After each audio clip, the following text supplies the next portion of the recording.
이번 2025년 9월 29일 발의된 김선민 의원 외 9인의 개정안에서는 크레딧의 적용 시점을 출산한 시점 또 군복무가 완료된 시점으로 앞당기자. 그리고 출산 크레딧 재원은 국민연금 기금에서 70% 내지 말고 당연히 국가가 부담하는 게 맞지 않느냐라고 바꾸자는 게 핵심입니다. 즉 군복무 크레딧은 복무를 마친 날 바로 추가, 출산 크레딧도 마찬가지로 출산한 날 바로 추가할 수 있게 바뀌는 겁니다.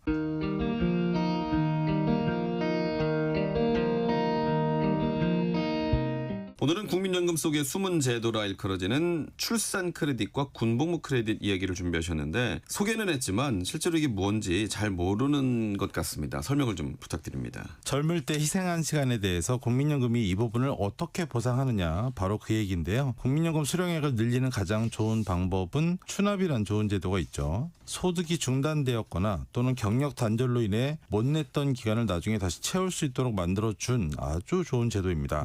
이 추후납부에 대한 이야기는 국민연금 시간에 많이 했으니까 좀 미뤄두고요. 추후납부와 비슷한 맥락에서 대한민국에서 태어난 남자라면 을에 다녀오는 곳이 있죠. 나라를 위해서 젊은 시절을 바쳤으니 그에 대한 보상이 국민연금에도 있는 것이고요. 요즘은 또 결혼을 잘 안 하기도 하고 결혼을 하더라도 딩크족들도 많잖아요. 그래도 남녀가 결혼하면 아이를 낳는 것이 일반적이죠. 그런데 출산을 하느라 일을 하지 못한 기간에 대한 보상도 또 국민연금에 있습니다. 오늘은 이 이야기를 해볼 텐데요. 기존에 있던 제도가 다소 현실적이지 못하기 때문에 이 부분을 바꾸려고 하는 노력이 엿보입니다. 그럼 먼저 출산 크레딧과 군복무 크레딧 어떤 제도인지를 좀 설명해 주십시오. 국민연금은 기본적으로 납부한 기간이 얼마냐에 따라서 연금을 받는데요. 물론 납부 액수가 얼마인지도 중요하겠지만 가장 중요한 근간이 되는 것은 납부 기간이 무엇보다도 중요합니다. 그런데 군복무나 출산처럼 본인이 일을 하지 못했던 기간도 사회적 가치가 있는 시간, 내가 사회적으로 공헌한 시간이 맞잖아요. 그래서 그 가치 있는 시간을 가입 기간에 얹어주는 제도, 이걸 크레딧 제도라고 합니다. 국민연금 속 숨어있는 보상이라고 보시면 좋을 듯 하고요. 현행 제도 하에서 군복무 크레딧은 군대 갔다 온 기간 중에 최대 6개월까지를 국민연금 가입 기간으로 인정해주겠다. 출산 크레딧은 둘째 자녀부터 자녀 수에 따라서 최대 50개월까지 연금 가입 기간을 더해줍니다. 현행은 그렇고요. 내년엔 이 제도가 바뀌죠. 군복무 크레딧은 최대 12개월까지로 늘어나고요. 출산 크레딧은 첫째부터 추가 가입 기간을 인정하고 기간 상한 규정도 폐지가 됩니다. 예를 들어 볼게요. 국민연금 수급 자격이 생기려면 10년 이상 납부를 해야 되는데 젊어서 회사를 다니다가 출산으로 인해서 경력 단절이 된 김주부 씨가 있다고 하죠. 김주부 씨의 국민연금 납부 기간은 9년이었던 거예요. 다 해도. 이럴 경우 국민연금을 추가로 더 납부하지 않았다면 연금 수급 자격이 없으니까 연금을 아예 못 받았겠죠. 일시금 받고 끝나는 거죠.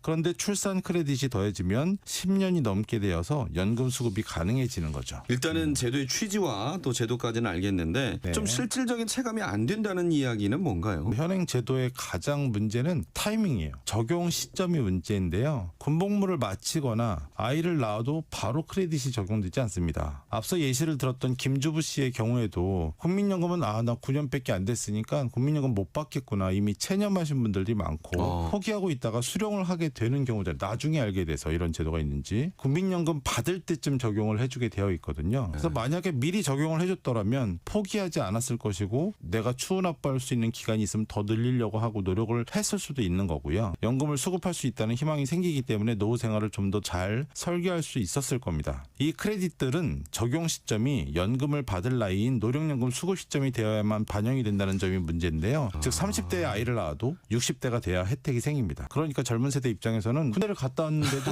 미리 인정이 안 되고 나중에야 인정이 되는 거니까 아이를 내가 낳고도 체감이 안 된다라는 그런 것들이 있을 수 있죠. 체감이 안 된다는 게 이제 그 말이군요. 내가 당장 이제 수급을 할 수 있는 게 아니니까. 근데 그만큼 어떻게 보면 이 추가 재정이 뒷받침이 돼야 된다라는 생각이 드네요. 기간을 인정해 주는 만큼 낸 것처럼 하려면 누군가 돈을 내줘야 되는 거니까. 그러니까요. 그 부분도 사실 논란이긴 합니다. 현행 제도에서 군복무 크레딧은 전체 재정을 전부 다 국가가 부담을 합니다.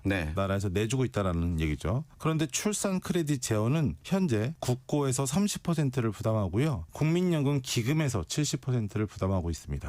즉 국가 정책인데 국민연금 가입자들이 70%를 대신 부담해 주는 그런 구조인 거죠. 결국 출산 장려금인데 국민이 대신 내고 있는 셈이라는 게 좀 문제인 것 같습니다. 그래서 이제 예전에 말씀하셨던 이번에 새로 발의된 법안이 그 문제를 손보는 네. 거라는 거죠. 이번 2025년 9월 29일 발의된 김선민 의원 외 9인의 개정안에서는 크레딧의 적용 시점을 출산한 시점 또 군복무가 완료된 시점으로 앞당기자. 그리고 출산 크레딧 재원은 국민연금 기금에서 70% 내지 말고 당연히 국가가 부담하는 게 맞지 않느냐라고 예. 바꾸자는 게 핵심입니다. 즉 군복무 크레딧은 복무를 마친 날 바로 추가, 출산 크레딧도 마찬가지로 출산한 날 바로 추가할 수 있게 바뀌는 겁니다. 혜택은 즉시, 부담은 국가가 2026년 1월을 시행을 목표로 법안이 발행됐는데 사실 뭐 통과가 돼야죠. 네. 앞서 크레딧 제도가 바뀐 것은 확정됐지만 네. 이 법안은 이제 발의안인 것인 거죠. 알겠습니다. 만약에 그러면 실제로 이게 바뀌면 어떤 변화가 있을까요? 예를 한번 들어보죠. 서울에 사는 32살 직장인 김민수 씨가 있다고 쳐보죠. 작년에 군복무를 마치고 복학을 하고 취업을 했습니다. 지금은 국민연금을 납부를 하고는 있는데 현행 제도에서는 군복무 크레딧이 65세 연금 수령 시점이나 돼야지 연금에 더해집니다. 하지만 개정안이 통과되면 지금 바로 군복무 12개월이 가입 기간에 추가가 되니까 가입 3년 차가 아니라 4년 차가 되어서 수급 자격을 충족하는 시점이 훨씬 앞당겨지는 거죠. 젊은이들 사이에서 국민연금 고갈된다 이런 것들 때문에 내야 되나 말아야 되나 이런 것들 걱정하시는 분들 많잖아요. 연차가 3년 차에서 4년 차, 4년 차에서 5년 차를 채워지게 된다면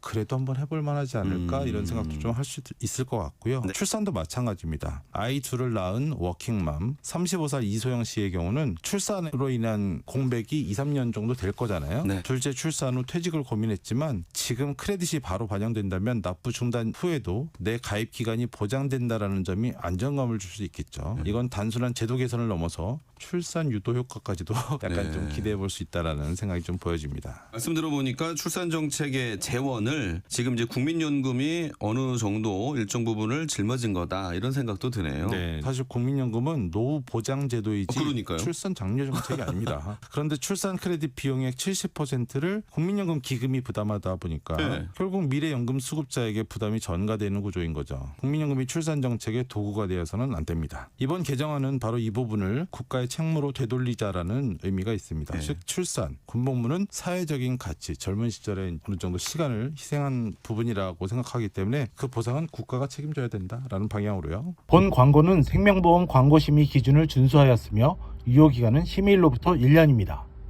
자, 앞서 이제 보완해야 될 점들을 말씀해 주셨는데 어떤 점들이 더 보완이 돼야 되는지 네네. 말씀해 주세요. 첫 번째는 크레딧 기간의 현실화가 좀 더 필요하다고 보입니다. 기존에 이제 6개월을 12개월로 늘리자. 군복무. 실제 8개월. 기간은 더 길잖아요. 네, 더 길잖아요. 네. 예전에는 뭐 26개월 이렇게 갔지만 요즘엔 18개월 간다고 하더라고요. 네. 그럼 12개월을 해줄 게 아니라 18개월을 해줘야 되는 거 아니냐 현실적으로. 이런 변화가 좀 필요하다고 보이고요. 예. 출산 크레딧도 원래는 둘째부터 적용이었는데 첫째부터로 바뀌었잖아요. 네. 이것도 다 이유가 있어요. 전에도 말씀드렸었는데 출산 크레딧 확대는 사실상 OECD 국가 중 출산율 최하인 우리나라에서는 큰 의미는 없어 보입니다. 왜냐면 안 낳으니까. 그러니까 빠르게 적용이 가능했던 거고요. 어차피 한 첫째부터 주더라도 별로 줄 사람이 없는 거니까 이거는 적용을 하기가 너무 쉬웠던 거죠. 군복무 크레딧은 그나마 6개월에서 2배가 늘어나긴 했지만 더 늘리려면 국가 부담이 계속 늘어나야 되는 거니까 반영이 좀 쉽지 않은 거죠. 많은 분들이 출산 크레딧은 여성만 받는다라고 생각하실 수 있는데 또 그렇지 않거든요. 출산 크레딧은 법적으로는 남녀 모두 부부 중에서 남편에게 적용시킬 수도 있고요. 아내분에게 적용할 수도 있고 예를 들어서 아내분은 출산 크레딧을 적용하려고 했더니 연금 수급이 공무원 연금이시거나 사학연금인 분들 있었잖아요. 출산 크레딧이 적용을 못 하잖아요. 그럴 경우엔 남편에게 제가 딱 그렇거든요. 저희 아내는 다른 연금이라서 그러니까 국민연금이 아닌 거잖아요. 네. 그래서 저희 집은 출산 크레딧을 저에게 적용시킬 수 있겠죠. 예. 부부 모두 가입자라면 누가 받을지 선택할 수 있습니다. 즉 엄마의 혜택이 아니라 부모의 혜택이라는 점이죠. 또 보완해야 될 만한 점을 하나 더 말씀드리자면 예. 제도에 대한 인지도입니다. 알려지지가 않았어요. 그런데 상담을 하다 보면 고객들이 그런 게 있었어요? 뭐 이런 얘기들 하시는 분들이 정말 많습니다. 네. 이 제도 좋은 제도잖아요. 제도가 아무리 좋아도 모르면 없는 거나 마찬가지고 이번 발의안을 통해서 개정이 된다면 즉각 적용이 되기 때문에 젊은이들도 국민연금에 대한 인식도 훨씬 더 좋아지지 않을까 물론 알겠습니다. 재정적인 부담은 될 수도 있겠지만요. 네. 그러니까 처음에 말씀하셨던 국민이 젊은 시절에 감내한 그 시간의 가치를 노후의 안정으로 인정해 주겠다라는 네. 취지네요. 네, 마무리해 볼까요? 국민연금은 노후 생활의 가장 기초가 되는 시작점인데요. 이러한 국민연금에 대한 신뢰는 이런 작은 공정함에서 시작됩니다. 군복무와 출산 모두 사회가 함께 치러야 할 비용이니까요. 앞으로 이 법안이 통과되어서 미래의 부담이 아니라 오늘의 보상으로 느껴지길 바랍니다. 알겠습니다. 듣는 백세 프로젝트 김용택 연금닥터 대표와 함께했습니다. 잘 들었습니다. 감사합니다. 본 광고는 생명보험 광고심의 기준을 준수하였으며 유효기간은 심의일로부터 1년입니다.